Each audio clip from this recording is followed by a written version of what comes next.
Assalamualaikum. Hai, bersama dengan Cikgu Syahrum Syah bagi pelajaran Pendidikan Jasmani dan Kesihatan bagi tahun 4.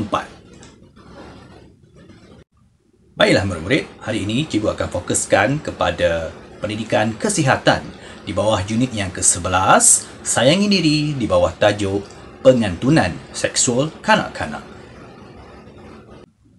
Sebelum kita teruskan, ayo kita lihat dulu apakah standard kandungan yang akan kita pelajari bersama pada hari ini. Kita saksikan ya. Standard kandungan 7.1.1 menyatakan maksud pengantunan kanak-kanak. 7.1.2 memberi contoh situasi pengantunan kanak-kanak. Murid-murid, pernahkah murid-murid mendengar perkataan pengantunan seksual kanak-kanak? Tidak pernah kan? Baiklah, hari ini juga akan terangkan apakah yang dimaksudkan dengan pengantunan seksual kanak-kanak tersebut. Ayo, kita dengari bersama. Pengantunan seksual kanak-kanak ialah hubungan emosi yang terjalin antara orang dewasa dengan kanak-kanak. Tujuannya adalah untuk mendapatkan kepercayaan mereka bagi tujuan melakukan perbuatan berunsur seksual ke atas kanak-kanak tersebut. Begini murid-murid, cikgu terangkan dengan lebih terperinci. Hubungan emosi ialah hubungan yang diwujudkan seperti mempunyai perasaan kasih sayang antara orang dewasa tersebut dengan kanak-kanak itu. Okey? Itulah yang dikatakan hubungan emosi yang melibatkan perasaan. Manakala perbuatan berunsur seksual, apa tu? Ada beberapa orang murid yang telah pun mengetahui apakah yang dimaksudkan dengan perbuatan berunsur seksual. Maksudnya, kamu telah mempelajari pelajaran ini yang telah disampaikan oleh guru-guru kamu terlebih dahulu. Bagus. Bagi yang belum mengetahuinya, begini caranya. Yang dimaksudkan dengan perbuatan berunsur seksual ialah perbuatan tidak senonoh yang dilakukan oleh orang dewasa terhadap kanak-kanak tanpa kerelaannya. Seperti memeluk kanak-kanak tersebut, mencium ataupun memegang tanpa kebenaran ataupun secara sulit. Memegang tangan kita, memegang bau kita, memegang badan kita, malah ada juga yang sengaja memegang alat sulit kanak-kanak tersebut. Bagaimana murid-murid? Faham? Jelas dengan apa yang diterangkan oleh cikgu sebentar tadi? Ya, bagus. Terbaik. Sekarang cikgu akan berpindah pula kepada perkara berikutnya. Kita lihat pula, siapakah yang menjadi sasaran pengantunan seksual kanak-kanak ini? Kanak-kanak yang sebagaimana? Jom kita lihat. Cuba murid-murid lihat gambar ini. Apakah yang murid-murid faham tentang gambar ini? Ya, gambar menunjukkan seorang kanak-kanak yang bersendirian, bersedih. Mungkin kanak-kanak ini kurang mendapat perhatian dan kasih sayang keluarganya. Jadi murid-murid, jangan suka bersendirian. Jangan suka bersedih. Berkawanlah. Kita ada ramai kawan. Carilah kawan yang bersikap positif. Berkawan dengan mereka boleh membentuk diri kita juga menjadi positif. Kita juga mempunyai ahli keluarga. Berdampinglah dengan mereka untuk mendapat kasih sayang yang sewajarnya. Okey murid-murid, setelah kita mengetahui siapakah yang menjadi sasarannya, kini kita lihat pula siapakah yang melakukan pengantunan seksual kanak-kanak ini. Ayo kita siasat siapakah orangnya. Pengantunan seksual kanak-kanak mungkin boleh dilakukan oleh kenalan keluarga, malah ahli keluarga, atau orang yang tidak dikenali. Awas murid-murid, pelaku ini mungkin di kalangan orang yang kita kenali. Sebab itu, penting bagi murid-murid mempelajari tajuk ini agar kita dapat mengambil langkah yang sepatutnya untuk mencegah perkara ini daripada berlaku. Baiklah murid-murid, sekarang ayuh kita lihat pula bagaimanakah pengantunan seksual kanak-kanak ini berlaku. Apakah yang mereka lakukan? Bagaimana untuk kita mengetahui itu merupakan pengantunan seksual kanak-kanak? Jom kita siasat bersama. Murid-murid, individu yang melakukan pengantunan seksual kanak-kanak ini akan, yang pertama, mereka akan cuba mendapatkan maklumat tentang mangsa. Jadi, murid-murid harus sentiasa berwaspada ketika menggunakan IT ataupun gadget. Tambahan pula, sekarang murid-murid semua sentiasa terdedah dengan pembelajaran di atas talian. Jadi, sangat mudah untuk orang lain mengakses maklumat diri kita. Ingat, maklumat diri murid-murid adalah sesuatu yang sulit. Jangan dikongsikan kepada orang yang tidak dikenali, maupun orang yang kita kenali.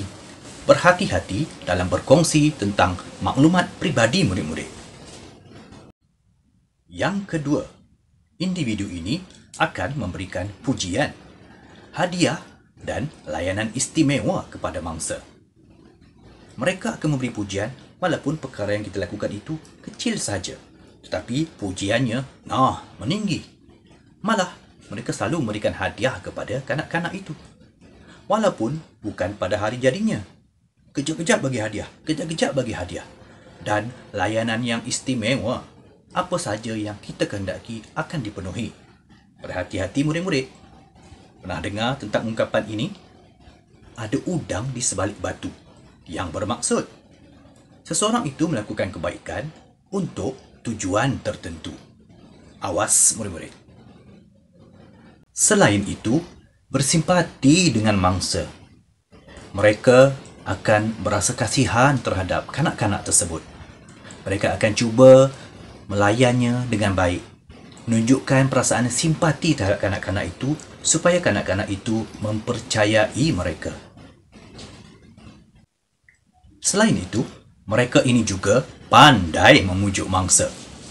Mereka akan menggunakan ayat-ayat manis, pick-up line untuk memenangi hati mangsa. Mereka akan memujuk dan memujuk supaya kanak-kanak itu kembali ceria. Dengan ini, senanglah untuk mereka mengambil kesempatan terhadap kanak-kanak tersebut. Selain itu murid-murid, mereka ini akan sentiasa cuba mencari jalan untuk menjauhkan mangsa daripada keluarga dan rakan. Apabila seseorang kanak-kanak itu telah berjaya dijauhkan daripada keluarga dan rakan, mudah bagi mereka untuk mengambil kesempatan. Ingat murid-murid, jangan termakan dengan pujuk rayu mereka. Di samping itu juga, individu ini akan sentiasa mencari peluang untuk bersendirian dengan mangsa. Mereka tidak akan rapat kepada mangsa jika mangsa berada di kalangan keluarga dan rakan. Tetapi, jika bersendirian, mereka akan mencari peluang ini untuk bersama mangsa. Akhir sekali murid-murid, individu ini akan melakukan sentuhan fizikal tanpa disedari mangsa. Mereka akan menghampiri kita dari belakang. Mereka akan memeluk, menyentuh anggota badan kita tanpa disedari. Jadi, berhati-hatilah. Jangan berikan peluang kepada mereka berbuat demikian. Baiklah murid-murid, untuk lebih menjelaskan lagi perkara ini, untuk lebih memahami lagi perkara ini, ayuh kita lihat beberapa contoh situasi pengantunan seksual kanak-kanak. Antaranya, mereka akan memujuk kamu untuk berjumpa tanpa pengetahuan sesiapa. Mereka terlebih dahulu akan berpesan kepada mangsa agar tidak menceritakan perkara ini ataupun meminta izin daripada ibu bapa. Perjumpaan mangsa dengan individu itu telah pun diatur agar tidak diketahui oleh sesiapa. Jangan termakan dengan pujukan mereka. Situasi berikutnya, individu ini akan menghantar video atau pesanan ringkas yang menyebabkan kamu berasa tidak selesa. Mereka mungkin menghantar video yang tidak senonoh, video lucah dan sebagainya. Situasi berikutnya, mereka akan menyentuh bahagian tubuh kamu. Mereka melakukan perkara ini dengan sengaja, menyebabkan kamu berasa tidak selesa. Situasi berikutnya, perkara ini murid-murid perlu ketahui, perlu sentiasa berwaspada. Mereka akan memberikan pelbagai hadiah, pujian dan layanan istimewa kepada mangsa tanpa sebab tertentu. Situasi berikutnya, mereka akan cuba mendapatkan maklumat peribadi kamu. Mereka akan memujuk dan meminta melalui WhatsApp, Facebook ataupun IG kamu. Ingat murid-murid, jangan sesekali termakan dan tergoda dengan pujian mereka lalu memberikan segala butiran peribadi kepada mereka. Di samping itu juga, individu ini akan sentiasa mencari peluang untuk bersendirian dengan mangsa. Mereka tidak akan rapat kepada mangsa jika mangsa berada di kalangan keluarga dan rakan. Tetapi, jika bersendirian, mereka akan mencari peluang ini untuk bersama mangsa. Murid-murid perlu bijak menilai situasi dan mengingat semula pelajaran yang telah pun kita pelajari sebentar tadi tentang apakah contoh yang mereka lakukan dan juga situasi-situasi yang boleh membawa kepada masalah pengantunan seksual kanak-kanak ini. Jadi, sentiasalah berfikiran positif dan melakukan perkara yang sebaiknya untuk menghindarkan perkara ini. Baiklah murid-murid, cikgu mengharapkan perkongsian kali ini dapat membuka minda murid-murid untuk mengetahui apakah perkara yang mungkin berlaku kepada seorang kanak-kanak andai kata kita tidak menjaga, tidak mempedulikan cara penggunaan media sosial dengan sebaiknya.